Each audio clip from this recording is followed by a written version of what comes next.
How did we get out of Monterey? Well,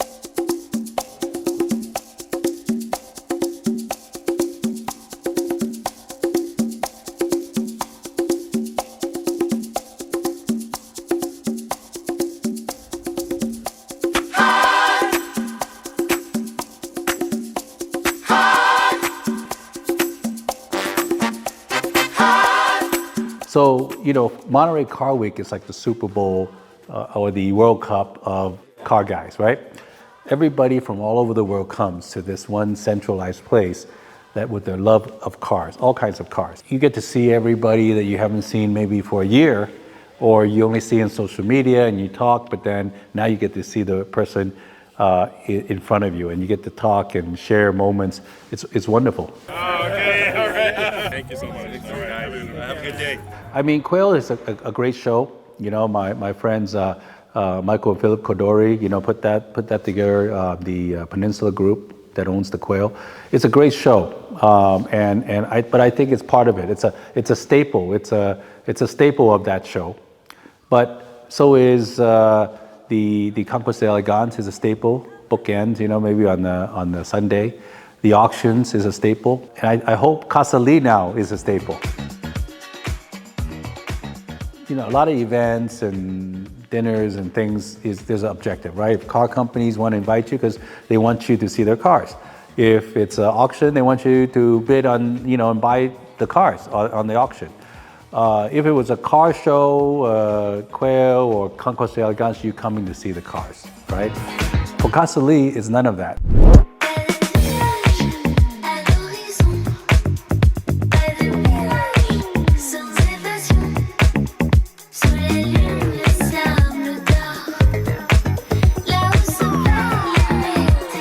Casa Lee is just a party that I throw. My friends that I know can come, can chill, hang out in a really cool environment, while it was like a little bit of a lag time, a time that is nothing's happening, but where do people go, before the next thing.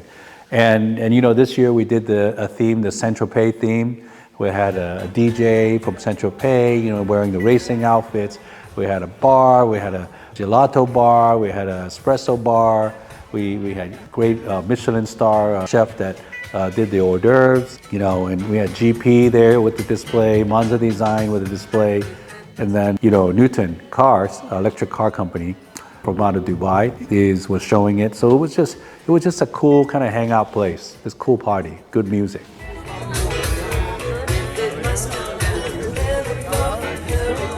And again, Monterey is a big place. You're either at this show or that show or this dinner and that.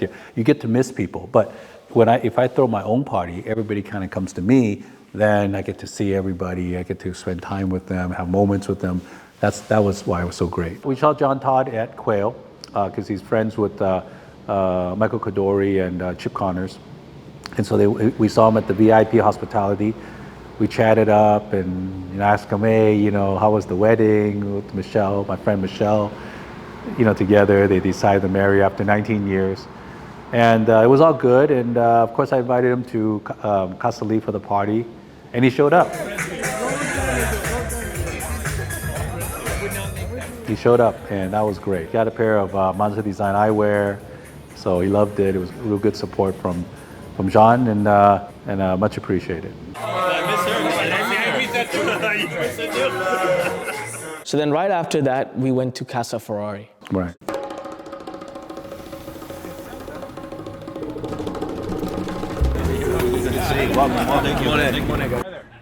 Michael.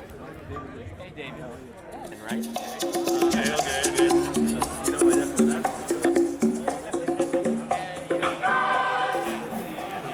I'll tell you, can I share a story? Yeah. I have no idea where we're going. It's like a VIP section. David. Oh yeah. It's a beautiful party. Thank you. Thank you so much. Thank you. Yes, all together in order to develop a pure racing car, road legal. So this is having performance like a racing car, but is road legal, that you can drive on normal road. That's the clear concept and the clear positioning, different positioning of this car. Now I think I already talked too much. It's time to see the car, so I would like to introduce you the SF90 X6 Stradale. Thank you.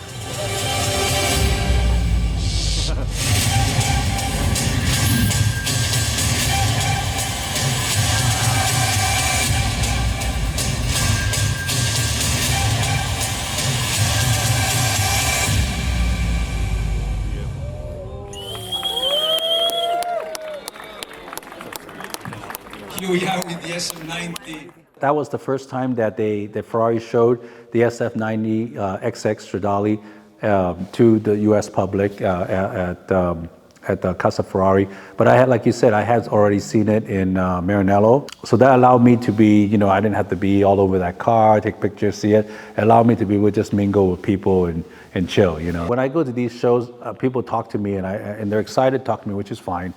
But I never get a chance to eat because I'm talking to everybody, and then when I'm done with one person, and then another person comes, so which is why I said that opportunity. Everybody's looking at the car. I got a chance to eat, because now nobody's talking to me. They want to see the SF90XX, and I can at least get something to eat, which is, I mean I pay for it. I should eat. But yeah, of course I was concerned that you got something to eat too. So yeah.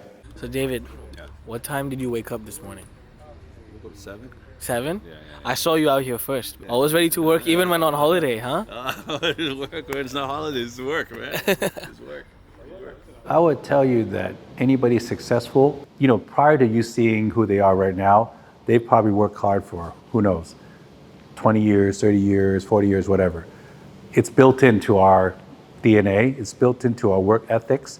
And you may see us enjoying and leisure and calm and everything. The time that when we need to work hard, when we recognize it, it just turns on. And then we go into the mode of working hard, right? Because that's in our DNA. It's not something that we decide, I better do that now. It's something that's already within. It's just a matter of when it's on, when it's needed and it's on, or when it's not, and you can just enjoy the moment. So Saturday morning we drove, because I was selected to be in the parade for Casa Ferrari, the parade bring the cars in. So they had a holding area where they wanted all the cars to be in the morning. And so I brought, me and you, we brought our 812 competition Perta there.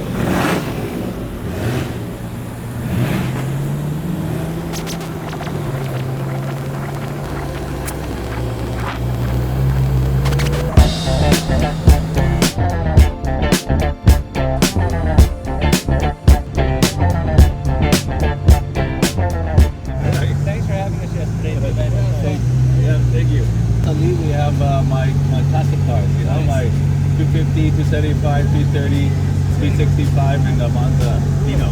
Go by and check it out. It's open.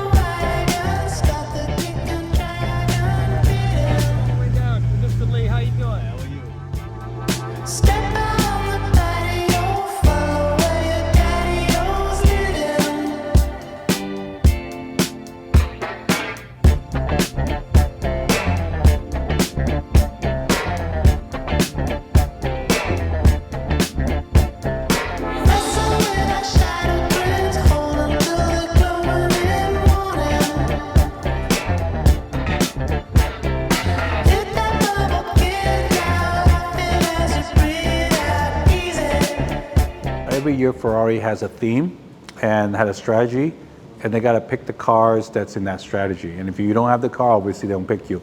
If you have the car, they may choose you or not to do it. So this year they chose me. I was the only 812 competition Aperta.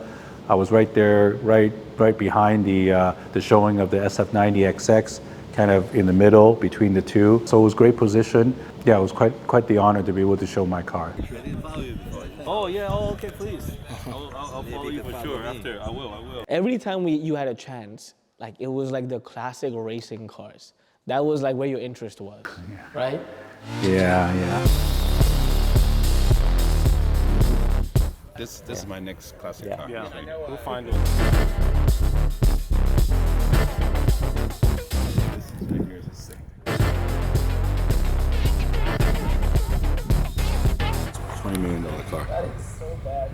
You know, when you look at the cars and you don't drive them, it's an art collection, all right? Just like a painting, right? It's an art collection. You look at it, you appreciate it, and that's that. The beauty of cars, you can drive it. And when you drive it, you get this visual feel. You get this engagement feeling that you would not get normally, because you're actually sitting in the car and you're changing the gears, you're pushing the throttle, you're watching the gauges, you're hearing the sound of the engine and the reaction of the car on the road. I guess you can look at, that's like 3D, where instead of 2D, you're looking at 3D, because now you have a feeling of engagement with the car. So that 3D, that engagement with the car feeling is something so strong that, it's a shame to miss it. It's a shame not to experience it. We go back Sunday, of course, to put the top on the car. Then see a lot of people, talk to a lot of people, again, going through Casa Ferrari. Thank you. Thanks for your time. Appreciate it. Keep doing what you're doing, man. A lot of people, I would say, a lot of Ferrari guys stay in Casa Ferrari the whole time.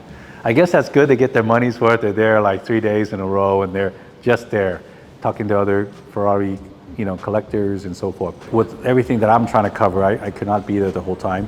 I did get to, speak to various people, which is cool, and hi to people. And then, of course, I had to make my way over to Conquest de Elegance.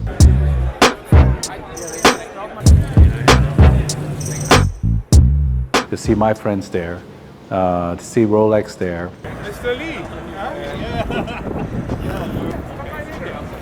The executives of Rolex and the people at the hospitality tent. I like Conquest Elegance. It's really up my alley, and I will show there one time. The cars they pick is the best of the best. The hurricane, quote unquote, was hitting Southern California at the time. And we were gonna maybe drive on Monday. We didn't know what our situation was. So how did we get out of Monterey? Well, I had scheduled a private jet to take us back from Monterey to Burbank. But because of the weather, and the media is talking about how crazy the weather is, and it's so funny thinking about it, it was just like rain. It was like nothing, just a rain. It's certainly not a hurricane that the East Coast would experience, Florida, or the things you see on the news. It was really small. But I was unsure about going back on the scheduled time.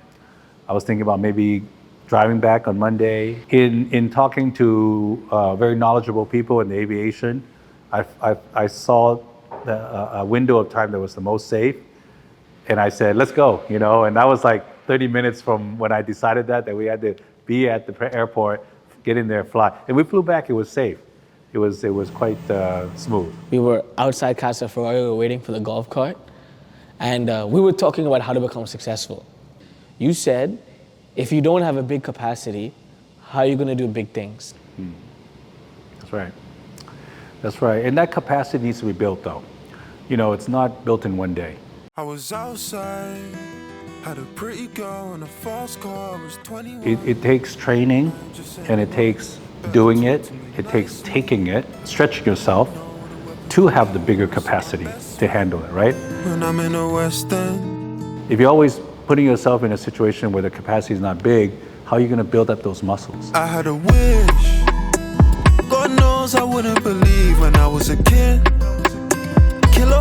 You build up muscles by taking it on. Once you take that on and you're comfortable with it, you're capable of doing it, you have practice in doing it, then you're able to have that so-called bigger capacity. How can you do big things if you don't have the bigger capacity? It takes that. Like, oh, oh, oh.